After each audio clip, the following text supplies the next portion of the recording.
Hi guys, welcome to Learning Electronics Repair. This video is sponsored by PCBWay. They are a premium manufacturer of PCBs, both in small quantities for hobbies or for production runs. They can provide you with bare PCBs or populated PCBs, also flexible PCBs, multi-layer and a lot of other options. So let's go over to PCBWay and have a look, and we'll see where we found these PCBs from, because these are part of the shared projects on PCBWay. Here we are at PCBWay.com. The shared project section is basically for anybody who likes to upload their projects. You can then share these, which means that if anybody wants to order PCBs and build your projects, you get a 10% commission. And that's without having to stock any PCBs or parts or handle the postage yourself or anything like that. So this project is a simple inverter. A few subscribers asked me if I would have a look at inverters and play around with them a little bit. It's something I've never done before, actually, try to build one of these. So I had a look and there were quite a few projects on here, but this one is particularly simple.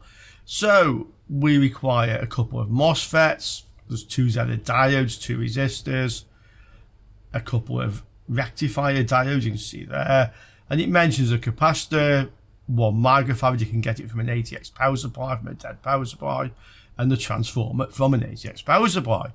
So that's all it really gives us. The author of this project who shared it, Easy One, has a YouTube channel, so let's have a quick look. There's no actual audio on this, or rather a bit of classical music, which doesn't really help, so we'll put the audio off. And here is a project. So we can see the MOSFETs have heat sinks on them. We have an inductor here, okay. He's shown us we have 12 volts coming in.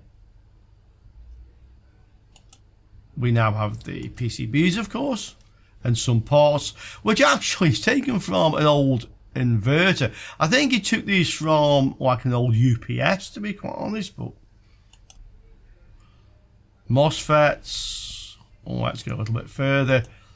Yeah, so here's his transformer. So what he's going to do is actually cut some of the pins off, you see here, and just leave the 2 at the end, and this connection, which is the center tap for the various windings. So that's his transformer.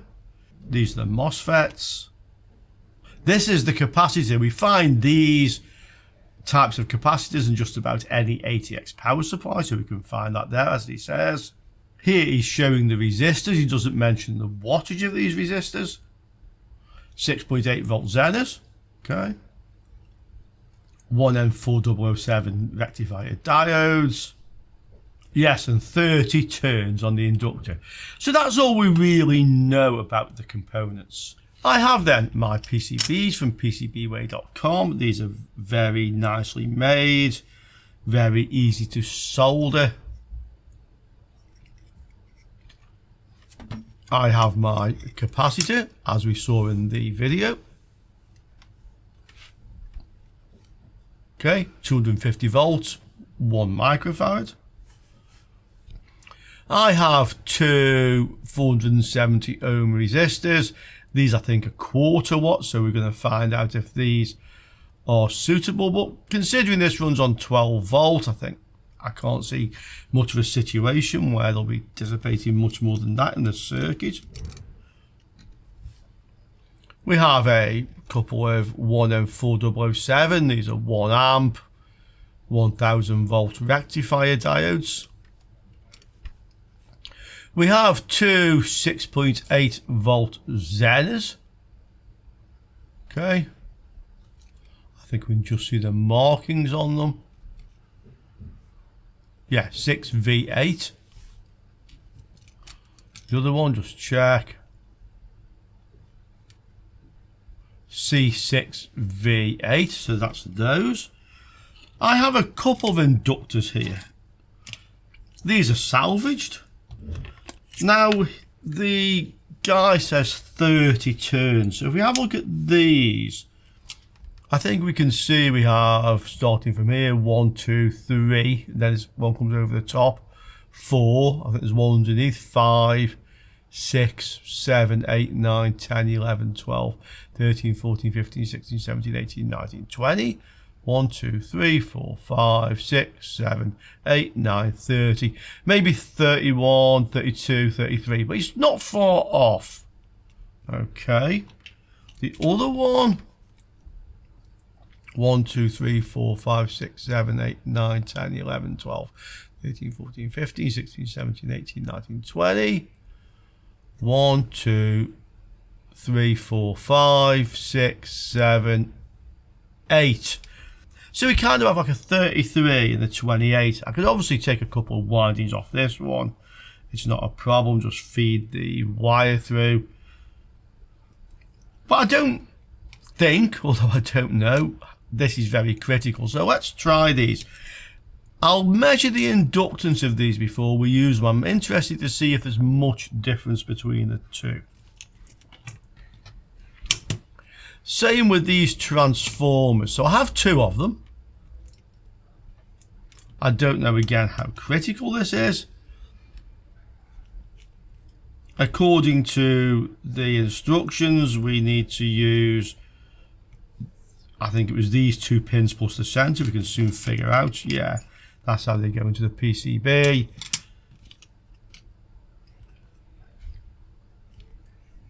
So we will see if either of these are actually suitable. I think we can test that to a fair extent. And then we have MOSFETs. Now I've looked around. I don't have the exact MOSFETs or anything you could say is a higher rated MOSFET than the ones he suggested. But this kind of reminds me of back in the day. So I've ordered some MOSFETs. They were very cheap. I've ordered 20 of them. But I've got some MOSFETs that, as far as I can figure out, are probably high rated enough. I'll show you the data sheets. But this is what I used to do back in the day. So like when I was a lad, a whippersnapper, yeah, I couldn't afford to buy components. So I would find projects and books and magazines and just put them together out of whatever I've got and see if they worked. And I actually learnt a lot that way. One of the things I learned is they usually didn't work, but then by the time you'd figured out why they didn't work, you definitely increased your knowledge. So we're going to use these MOSFETs, which I'll just show you in a moment why they don't exactly match the specification. And we're going to try, because let's face it, what can go wrong here? Yeah, I mean, it's only like a 220 volt inverter driven by MOSFETs into some unknown transformer with some slightly possibly dodgy inductors. What can go wrong? Yeah, what can go wrong? So we'll take a look at the MOSFET datasheets. Now let's put this thing together. Let's see if we can prove whether at least these transformers are wired up the same way as each other and suitable for this project. Let's see if these inductors basically read the same, and then let's risk it. Okay, let's go for it. Here is the IFPFZHDO datasheet. This is the MOSFET that the guy was using in the original project, easy one. He, I think, actually salvaged these. From what I could see, they weren't new, so I'm not quite sure if that's the only reason this one was selected. But it does say it's 55 volt, drain to source, 110 amp current drain, and 8 milliohms RDS on. This is the resistance between the drain and source when the MOSFET is fully on. And if we have a quick look at the data sheet, the pulsed drain current is 390 amps. Dissipation 200 watts. So that's the one I should use. Now I don't have these, but I have ordered some now. I do have some of these which are not really what you may say compatible. The pinout and package is the same. 60 volt rather than 55, so a slightly higher voltage drain to source, but only 36 amps and a pulsed current of 144. So the current ratings are much lower, and the dissipation also 120 watts. But using like a bit of hopefully common sense or just maybe delusion. Yeah, this is what I was doing when I was just younger and I was trying to make things work with bits I could find lying around. But as I say, I learned a lot by doing that, so let's go play that game again. I don't see how these current ratings can be exceeded in this application with two of these MOSFETs. The inverter supposedly has a capacity of 120 watts out, so if it's 12 volts in very quickly, we can assume that the input current isn't going to be more than 10 amps, unless of course the efficiency is quite low. Yeah. Anyway, my bench power supply can give me 12 volts at 10 amps, so that's what it's going to get, no more than that. Yeah. I could always put a load on like a 65 watt, that's what I'd probably do anyway. I happen to have, in fact I don't have a 120 watt lamp, I have a 105, so that might just run. So I don't see how these amperages, and for that matter the wattage either, because there's two of these things running, effectively taking half of the current each, so that should be about half. So I'm going to put my 3, 6 and 06 MOSFETs in here. The other thing that is concerning, probably, but I'm not too concerned, is this RDS on. So the RDS on with these ones is 0.04 ohms or 40 milliohms. Now we know the one we're supposed to use has 8 milliohms, so this is like 5 times as much. So that would probably mean that when the MOSFET is on, less current can flow through the coil because of the higher on resistance, basically. It also means that it's quite likely the MOSFET might get hotter because it's got a higher resistance, so therefore the wattage dissipated will be more. Yeah, there'll be more voltage drop across the MOSFET. So this might possibly just mean that it doesn't run quite so efficiently and maybe generates less voltage because less current could flow through the primary. And the honest truth is, I don't know. But the other honest truth is, we're going to find out. Okay, so these MOSFETs go in because of what I have. Let's see what happens. To find the inductance of these coils then, I use the ESR meter. So with the ESR meter, I can measure the ESR if you like. I'm measuring the reactance of the coil, 22 ohms. So that one's 22 ohms. And this one is 30 ohms. So we've got 22 and 30. Now, this is a 100 kilohertz tester, and most ESR meters are. So if you're using a 100k tester, kilohertz, it's easy to work out the inductance in millihenries from the resistance. So the one that measures 22 ohms, let's just get this to focus, 22, okay, and we divide that by 0.628. And that gives us 35. So that is 35 millihenries, okay? And the other one, 48.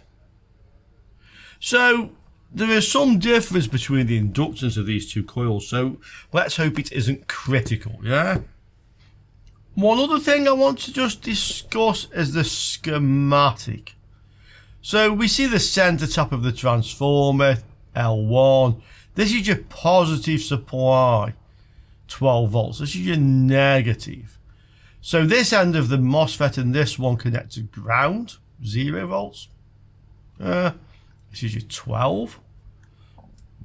And it seems clear to me that these must switch on alternately, pulling current from the center tap to this end, connecting it to ground, and then this one switches off and this switches on and it goes the other way. So how do they switch off and on? Well, this is where I'm confused, because we have these two Zener diodes here, but the way they're wired, according to the schematic, through a 470 ohm from the 12 volt supply, in that direction, this is just a diode. So the voltage here can't go above about 0.7, and that can never switch on. And looking at the other one, the same applies. So unless In fact, I can't even see an unless. I can't see how these could ever switch on. I think these are the other way around. So then you can put 6.8 volts maximum on here. This acts as Zen, so this won't go above 6.8 with relation to this source. Same with that one. But according to this, they would both switch on when you first power up. What I can see is that when this one switches on, this diode effectively grounds the gate of that one and switches that one off.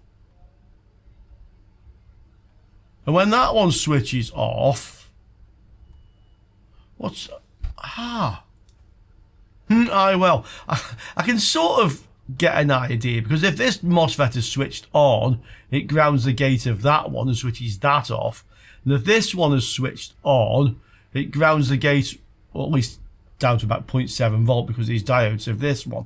So I can see that one switches the other one off alternately. What I can't quite see is when it does switch the other one off, what switches that one back on again? In other words, what switches this one back off again? Unless it's something to do with this capacitor. I think it probably is something to do with this capacitor, because the capacitor and the inductor, the primary, the transformer, form a tank or a resonance circuit. So we're going to have to put this together. I'm interested to see from the layout of the schematic if they're this way around or not. And then let's power this up without a load and let's see what it does.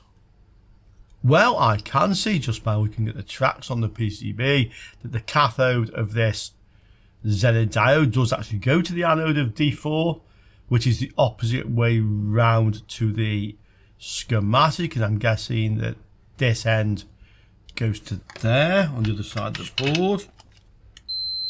Yes, it does. So that's one mystery solved. The schematic is incorrect, but it had to be because it just didn't make any sense. Yeah, I hope you can see that yourself, that the schematic didn't make any sense. Right, let's put this together with our mystery inductors and mystery MOSFETs, and let's see what it does then. Well, guys, you can see this is now built. All the components are on there.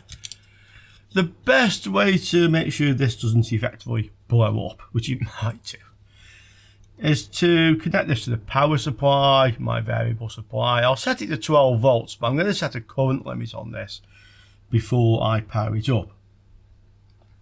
Without any load connected to the output of the transformer, you would expect that it probably wouldn't draw a huge amount of power.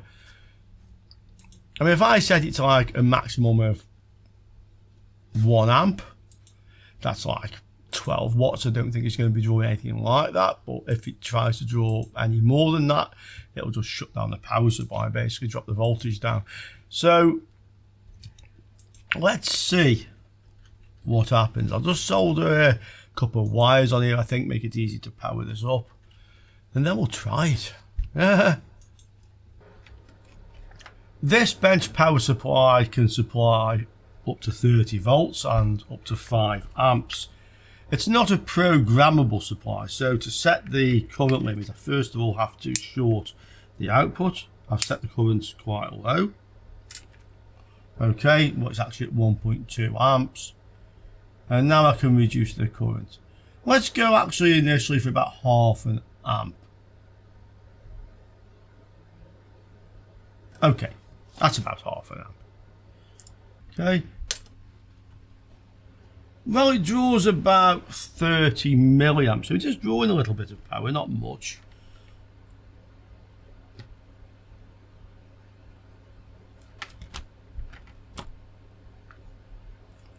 Is it actually running, do you think? So the output will appear on this end of the diode. Okay, that's here. Can just wedge that in there. And the other end of the output will be this end of the transformer. Fell off. And it's not running, okay? We don't have any output. Or a very tiny bit, nothing really. Well, here's the schematic. So on the drain of each MOSFET, we should have basically 12 volts, unless it's switching, and then we'll see higher voltage on here, as the transformer effectively is giving back EMF. I'm expecting that to be higher, but we should have at least 12 volts on here and here. The source of both, well, they connect to ground effectively, the minor supply, so they should have 0 volts on them. And then the gates, well, these should actually be pulsing if this thing is oscillating. So we can easily measure this actually. If we find the two 1N4007s and we measure on the cathode, this one should effectively say 12 volts, and then the other end anode is whatever's on the gate of that one. And the same with the other through the transformer winding, effectively I'm expecting the same. So let's measure on either side of these two diodes with reference to ground, and let's see what we have there. I'll connect my black meter lead just via this crocodile clip to ground. Then I have one hand free to probe around here. So these are the two 1N4007 diodes. So looking across here, I should be able to see what's on the drain of each MOSFET and what's on the gate. It's just a bit easier than poking down under there, really. That's why I'm doing it this way. So once again, power on. Okay, camera is frozen, not frozen now. So what's happening on these? So we have, let's see, 6.8 volts on that one. And is this 12? 6.6. Okay. So not much voltage across that one. What about the other one? 0.72 and 0. So anode of D4 is 0.72 and anode of D1 is 6.87, which tells me one of these two is switched on and one is switched off, I think. Let's look at the schematic. Well, another disparity, if you like, because these are marked D1 and D2. And the rectifying the output is D3, but on the PCB these are marked as D1 and D4. Okay, so that isn't quite right, but one of them has about 6 point something volts here, which is the voltage of the Zenith, yeah, and the other one has about 0.7 volts here. So one of these MOSFETs is turned on and one of them is turned off, so it's not oscillating, it's just one of them is passing current. But if it's passing current, either of them, if they are switched on, why am I seeing practically no current flowing? Because that can't be the case. If one of these was on and stayed on, you would get a lot of current flowing through L1, through whichever half of the winding, into the MOSFET to ground, and we're not getting much current. That's strange. Let's just check that again. Or maybe it's not so strange, and we can also measure this across these Zenith diodes as well. So you can see the Zenith goes directly from the drain to the source, but I can't see how they can be possibly that way round, to be honest. And from what I'm seeing on the PCB layout, they're not this way round. So let's just measure across these two Zeniths. Again, 30 milliamps, we have 6.86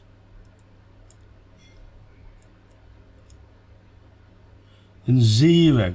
So that's definitely got 6.86 on it, and that goes to the gate of this MOSFET, 6.8687. And the other one, 0.7,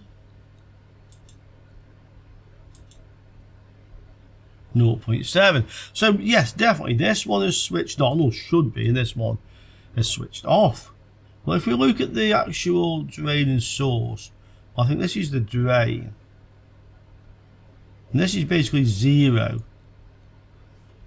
And the source is 0. Whereas this one,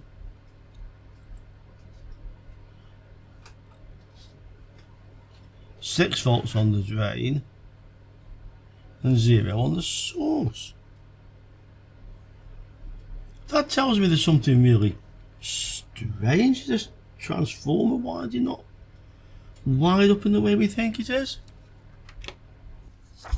I've printed out the schematic, and these voltage readings don't make any sense because one of these drains has like 6 point something volts on, the other one has basically 0 volts on, but they're all connected via this winding. So either there's something wrong with this winding or there's something wrong with the connections, because if it was connected like this, you couldn't have a different voltage on here and here, if it's the center tap. And anyway, it's all DC, so the DC resistance this winding is very low, so the voltages on these drains would both be the same, and they're not. So I had a closer look at the PCB, and I can see that this capacitor, which connects across either end of the winding, is actually connected to those pins, not where the silk screen down here shows it at all. It doesn't even go there, it goes here. So the winding has to connect from that pin, and this pin, okay? And this being the center tap.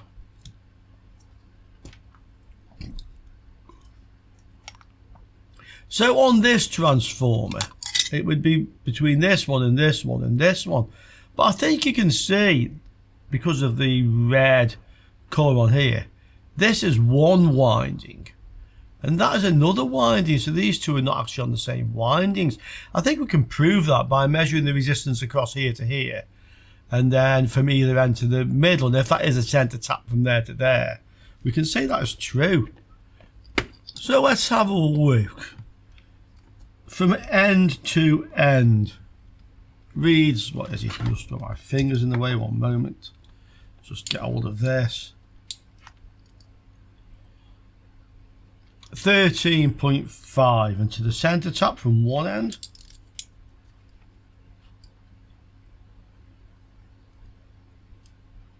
Well, it reads 22, so that's not a center tap on there. Okay. Which end does this thing say? This thing says it should be these two. Okay, so from here to here. Reads 15, and to here, well, it reads 10. And this one reads 6, so it's not a center tap. I think the only way to figure these out is going to be to effectively desolder this lot, so I can separate all these and then figure out, once I've separated all these wires, what is the center tap of which. And the same applies with the one I've soldered on here. I obviously have the wrong pins because I've soldered these two where the silk screen says, but it's wrong. Okay, so let's unsolder this transformer. Let's have another look to see where the center tap is. Okay, so I've unsoldered all these wires. I have 6 connections here, and I can see wires going to all of them, I think. Let's have a quick look.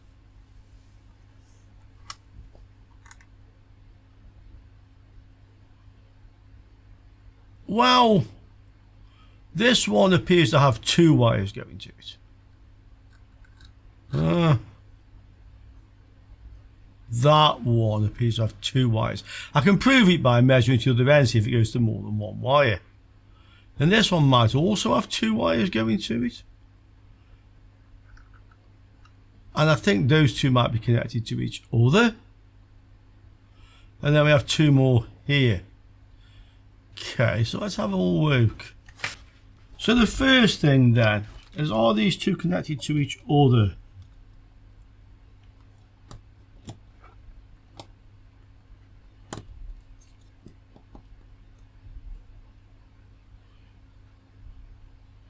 Well, they show a bit of resistance actually. Let's just go to the 20 milliohm range. Let's 0 the meter.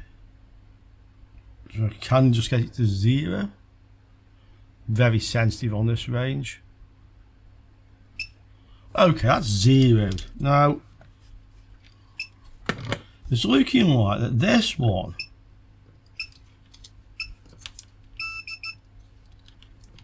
and this one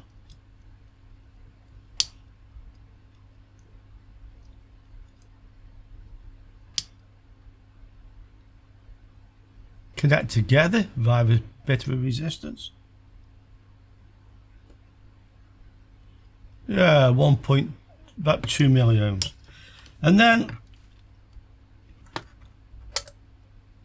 this second one then seems to go to 2 different wires. So from here, no,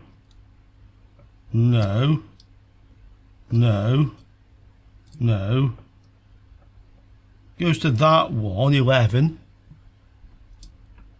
and that one, 11. So that goes to 2 of them. That's effectively those 2 wires. So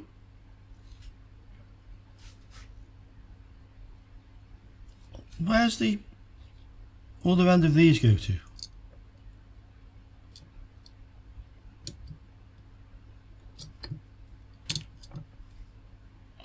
That goes to there. That reads about 12. Okay, what about this one?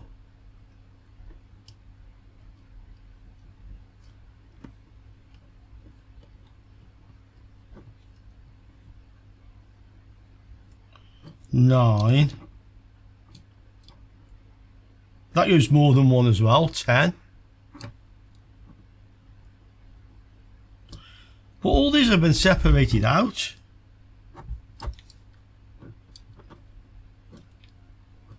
Okay. I think that's because these two effectively read like they're connected to each other. Yes, they do. So that's why we're finding more than one. What about these two on the end? Where do these go to? So they don't go to each other.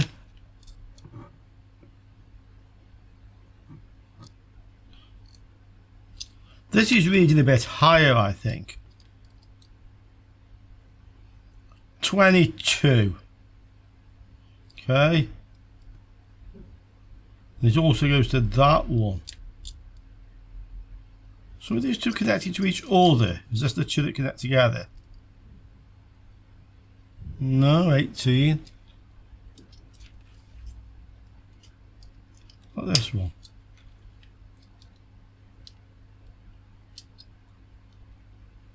$22 to there.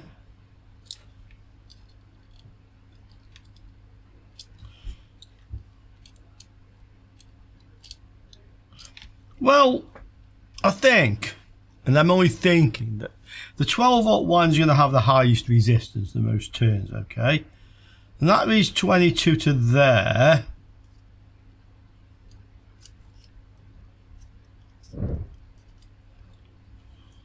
And this one reads 22 to there. So if we connect those two together, we call that the center tap. And then we take this as either end of the winding. With a bit of luck, it will be a bit of luck, it might work, but there might be a problem with the phase.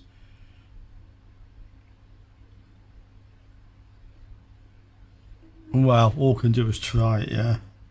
Okay, so this is what we can get rid of. We have a center tap and we have 2 ends of a winding. I've soldered the transformer back in, but I still don't have this quite ready to test yet. This inductor effectively fell off because the wires are too thick to go through the holes in the PCB. So I've now managed to stick it back on. I've got a contact, so the power comes in from here to the inductor, and the other side of the inductor actually goes to here, and we do have continuity, so that is okay. What I need to do now is connect the 2 pins of the transformer from here to here, because this is where the wires go down to this capacitor. Alternatively, I could actually connect them to the ends of the capacitor itself, which are here. But again, I was having trouble getting this capacitor to go through the holes in the board. So I've kind of tagged it on. So I think what I'll probably do actually is just connect from these two to these two. These pads to these, okay. So that's done. Let's try this again. Let's see what it actually does now. I'll just make sure I haven't knocked this loose again because of the weight of the component. It's always best to kind of like double check, yeah, triple check. Right. Let's have a quick look. So from the power coming in, should go to, yeah, right. What's it going to do, guys, eh? What does it do now? Let's have a look. Right, power on. Well, it draws about 350 milliamps. That's a bit more like it. Probably a bit more than I expected with no load, but that's what I've got. Okay, so it's time to try this. I'll see if I just wedge the probe in under there, so I've got one hand free. That would be better. So we have that on there. We go to this end of the transformer. Not working well, that wedging under technique, is it? Let's just clip a crocodile clip on there. Okay. Can I still get to the other end of the transformer? Good question. Let's have a look. Yeah, I can, and we can get the meter in, so let's see what we get. Well, we have 80 volts coming out of it, 80, 81 volts, so we do have voltage coming out of this inverter. It is inverting, but so it's like not inverting at the voltage it should be. So the design basically works as far as I can see. Now, I could try and figure out why we only have 80 volts. The highest number of turns on here will be the 12 volt supply. And anyway, if I'd connected accidentally like a lower voltage coil as the primary, you would get more out of the secondary, not less. And I can't have connected like effectively two larger winding because they're separate windings. The 12 volts is the highest voltage that comes out of the transformer. So it's basically running. These two MOSFETs are the wrong sort, and I did say originally that the RDS on the resistance drain to source is like 5 times higher than the one I'm supposed to use, which I've now ordered some. So I wouldn't be surprised at all that what's limiting the voltage, the fact that when these turn on they have too much resistance, that's going to limit effectively the current that flows through the primary. So it's going to limit the voltage that is induced into the secondary, and that might explain why I have 80 volts rather than 220 volts. I mean, what's the ratio? Well, it's about 2.5 times less than it should be. And the resistance of these is about 5 times higher than it should be. Is there some kind of like significance between this 2.5 and 5, considering there's a pair of these? I don't know, but I think it's interesting that the ratio of the output voltage to what it should be versus the ratio of the RDS on to what it should be kind of ties in. So guys, you and you and you and both of you, okay, let's leave this one here. I've ordered the transistors, MOSFETs. They'll be here a couple of weeks, I guess. Postage is good at the moment from China. In the meantime, what do you think? What do you think? But I will say, so far building this is not quite so easy as it might have seemed, because I think all these transformers, as we know, vary quite a lot. Yeah, I mean, this one, just out of example, has pairs of wires connected together as well, and more wires here than you would think there should be. This has 8 wires here and only 6 pins. I can see 2 lots that are connected together. So maybe it's the variation in the design of these that's the problem. Okay, it was fun. Anyway, nothing but up. Bit of a shame, but there you go. So let's get chatting and let's warm it up again on another Wheel Electronics Repair video. Ciao for now, guys.